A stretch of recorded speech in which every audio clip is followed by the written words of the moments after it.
आज की कहानी इतनी ज्यादा खौफनाक है कि इसे सुनते ही आपके रोंगटे खड़े हो जाएंगे, क्योंकि ये कहानी एक अय्याश भाई की है जो कि अपनी ही बहन के साथ गलत करना चाहता था। लेकिन जब उसकी बहन ने उसे ये सब करने से मना कर दिया, तब वो एक ऐसा भयानक कदम उठाता है जिसकी आप कल्पना भी नहीं कर सकते। तो चलिए जानते हैं कि आखिर क्या हुआ उस मासूम लड़की के साथ। क्यों उसका अपना ही भाई उसका सबसे बड़ा दुश्मन बन गया। कहानी की शुरुआत होती है जनवरी 2024 में कर्नाटक के पांडवापुरा तालुका के माणिक्यहल्ली गांव में। 28 साल की दीपिका अपने पति और अपने 5 साल के बेटे के साथ रहती थी। दीपिका दिखने में बहुत ही ज्यादा खूबसूरत थी। उसे देखकर ये नहीं कहा जा सकता था कि दीपिका एक बच्चे की मां भी है। दीपिका एक हाउसवाइफ थी। इसके साथ ही वह कर्नाटक के मांड्या की एक स्कूल में टीचर भी थी। 20 जनवरी 2024 को दीपिका रोजाना की तरह सुबह 9 बजे अपने घर से स्कूल जाने के लिए निकली थी।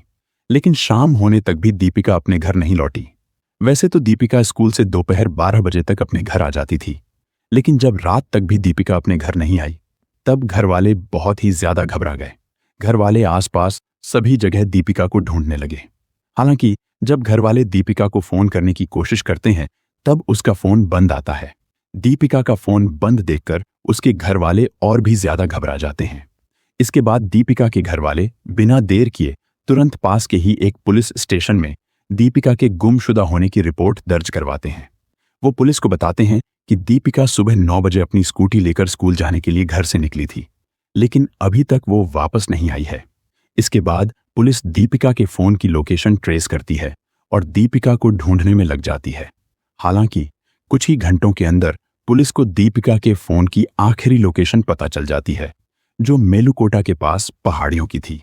इसके बाद पुलिस तुरंत फोन की लोकेशन पर पहुंचती है और आसपास छानबीन करने लगती है। तभी उन्हें वहां पहाड़ियों के पास एक स्कूटी मिलती है।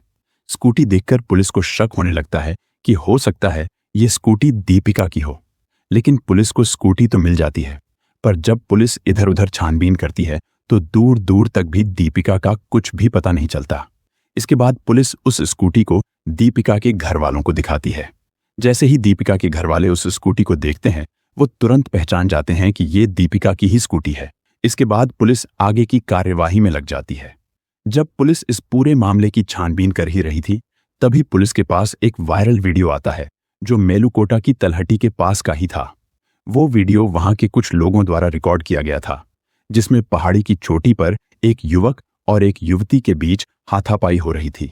वीडियो में साफ दिख रहा था कि वो शख्स उस महिला पर हाथ भी उठा रहा था और फिर उसकी बड़ी ही बेरहमी से हत्या कर देता है।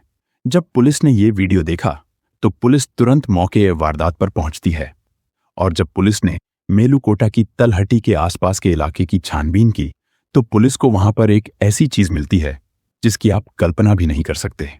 जब पुलिस उस पूरे इलाके की छानबीन कर रही थी, तभी पुलिस को वहां पहाड़ी के नीचे एक लड़की की लाश दफन हुई मिली। जब पुलिस ने उस लाश को बाहर निकाला तो पता चलता है कि इस लाश की पहचान करना मुश्किल है, क्योंकि उस लाश का चेहरा किसी बड़े पत्थर से कुचला गया था। इसके बाद पुलिस ने उस लाश का पोस्टमार्टम कराया। रिपोर्ट आने के बाद लाश की पुष्टि दीपिका के रूप में हुई। पोस्टमार्टम में ये बात भी साफ हुई कि इस महिला का पहले शारीरिक बलात्कार किया गया था और फिर इसकी बड़ी ही बेरहमी से हत्या की गई थी। इसकी पहचान छुपाने के लिए चेहरे को एक बड़े पत्थर से कुचल दिया गया था। अब पुलिस भी इस केस को हत्या का मान चुकी थी और इस केस की गहराई से छानबीन करने लग जाती है। लेकिन यहां पर पुलिस के लिए एक बहुत बड़ा टास्क आने वाला था। दीपिका की लाश पुलिस को मिलने के बाद दीपिका के परिवार वालों ने पुलिस पर बहुत ही गंभीर आरोप लगाए। दीपिका के परिवार वालों का कहना था कि पुलिस ने जब दीपिका का स्कूटर घटनास्थल से ढूंढ लिया था, तब पुलिस ने आगे दीपिका को ढूंढने की कार्यवाही क्यों नहीं की।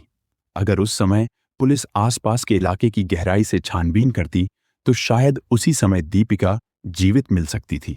दीपिका के परिवार वालों का यह भी कहना था कि दीपिका की लाश का पता हमने लगाया है, न कि पुलिस ने, और लाश मिलने के बाद हमने पुलिस को इसकी जानकारी दी है।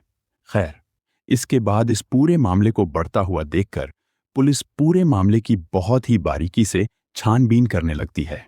सबसे पहले पुलिस दीपिका की कॉल रिकॉर्ड्स निकलवाती है। कॉल रिकॉर्ड्स में पता चलता है कि दीपिका ने आखिरी बार नीतीश नाम के शख्स से बात की थी।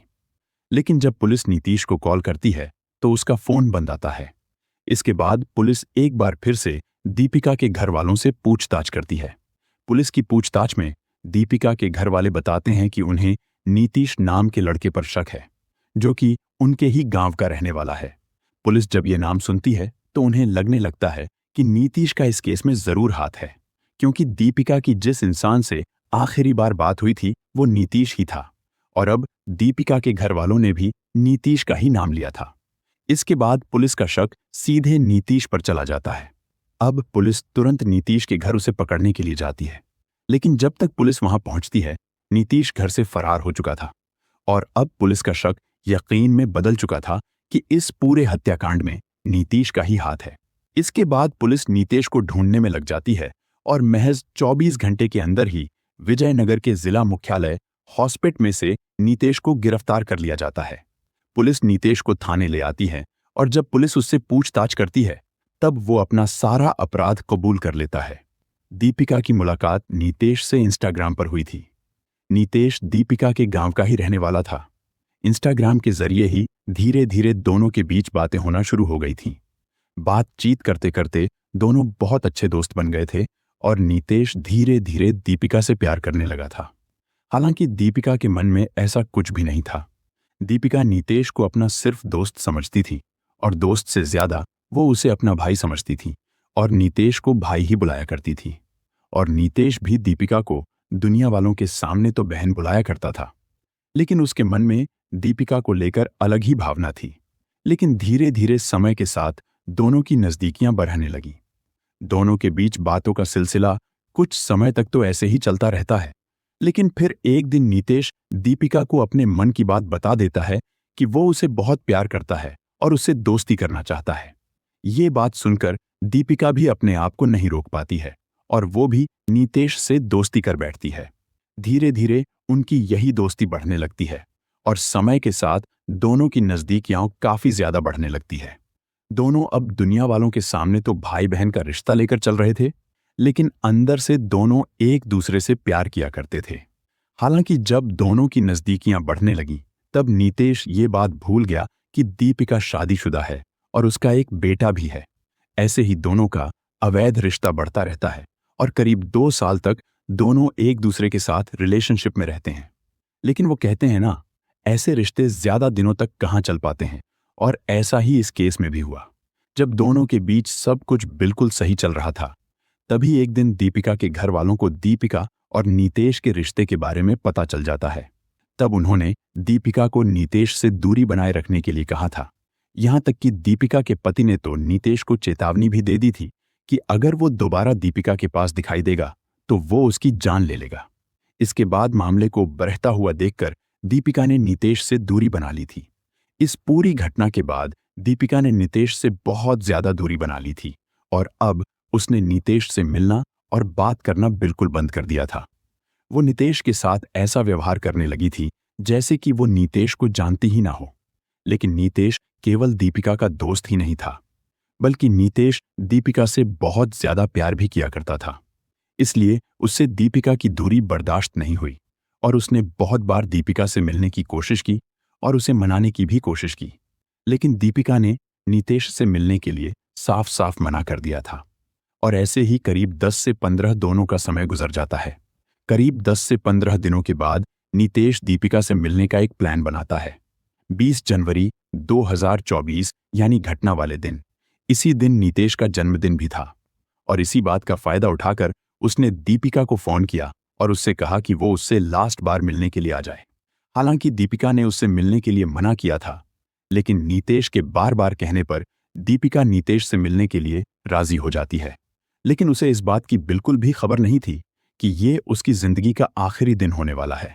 खैर, कुछ देर बाद दीपिका नीतीश से मिलने के लिए मेलुकोटा पहुंच जाती है। नीतीश जब दीपिका को देखता है तब वो दीपिका को मनाने की बहुत कोशिश करता है, लेकिन दीपिका बार बार उसकी बात को नजरअंदाज करती रहती है। वो नीतीश को समझाती है कि वो इस रिश्ते में आगे नहीं बढ़ सकती, और ये बात सुनकर नीतीश को बहुत गुस्सा आ जाता है। इसके बाद वो गुस्से में आकर दीपिका के सर पर एक पत्थर से हमला कर देता है, जिससे दीपिका गंभीर रूप से घायल हो जाती है। लेकिन नीतीश यहीं नहीं रुकता। वो दीपिका के साथ जबरदस्ती शारीरिक बलात्कार करता है। इसके बाद वो एक बड़े पत्थर से दीपिका का चेहरा कुचल देता है ताकि उसकी कोई पहचान ना कर पाए। फिर उसकी लाश को पहाड़ी के नीचे दबाकर मौके से फरार हो जाता है। लेकिन जब ये सब हुआ तब वहां के कुछ लोगों ने नीतीश को देख लिया था और उन लोगों ने नीतीश का चुपके से वीडियो रिकॉर्ड कर लिया था और फिर वीडियो को वायरल कर दिया था। और इसी वीडियो की वजह से ही पुलिस नीतीश को पकड़ पाई थी। हालांकि इस पूरी घटना के बाद नीतीश को जेल भेज दिया गया और आज नीतीश जेल की सलाखों के पीछे अपने गुनाहों की सजा काट रहा है। और इसी के साथ नीतीश की खौफनाक कहानी यहीं खत्म होती है। एक ऐसा इंसान जिसने प्यार और रिश्ते का मुखौटा पहन रखा था, लेकिन अंदर ही अंदर हवस, जुनून और नफरत पल रही थी। दीपिका के लिए किया गया ये अपराध सिर्फ एक मासूम जिंदगी को ही नहीं ले गया, बल्कि 2 परिवारों को हमेशा के लिए तोड़कर रख गया। और आखिरकार नीतीश खुद अपने ही बनाए जाल में फंस गया। अगर आप चाहते हैं कि हम आपके लिए ऐसे ही क्राइम केसेस लेकर आते रहें, तो इस वीडियो को लाइक करें और हमारे चैनल को सब्सक्राइब करना बिल्कुल न भूलें।